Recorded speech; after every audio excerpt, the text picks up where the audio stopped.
I'm Dan Ackerman, and we are here taking a look at the Asus VivoBook X202E.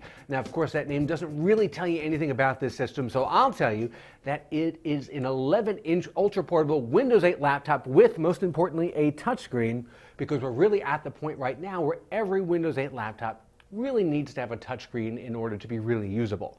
Now, of course, adding that touchscreen, especially in the first wave of Windows 8 laptops that we saw, added a considerable amount to the price. Some of the very first Windows 8 systems were $1,300, $1,600, certainly most of them were more than $1,000. The nice thing about this guy right here is that it's $550, which is about as inexpensive as the biggest kind of doorbuster bargains we saw during the holiday 2012 season were. So once you get a touchscreen Windows 8 system down under $600, then it becomes obvious that everybody can have a touchscreen and everyone can really enjoy the best parts of Windows 8. Now, there is a compromise to be made. That compromise in this case is that you have an Intel Core i3 processor rather than the much more common Core i5 or even Core i7 that you have in the more expensive systems. Now, is that a big step down?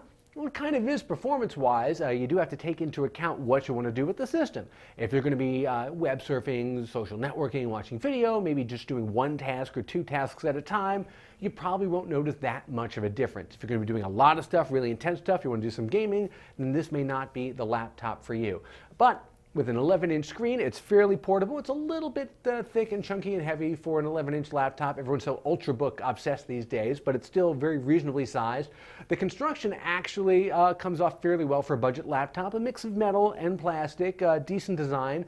The keyboard is a little bit on the small side, but the typing was actually fairly good. I like that the Shift and Enter and other keys like that are very large. I was not a big fan, however, of the touchpad. As big as it is, just enough lack of responsiveness to really be annoying, especially when you're used to really good touchpads that you find in MacBooks and even a lot of Windows PCs these days. But if you take into account that this is one of the least expensive touchscreen Windows 8 systems that you can get right now, it's certainly worth these compromises if portability and price is what is most important to you.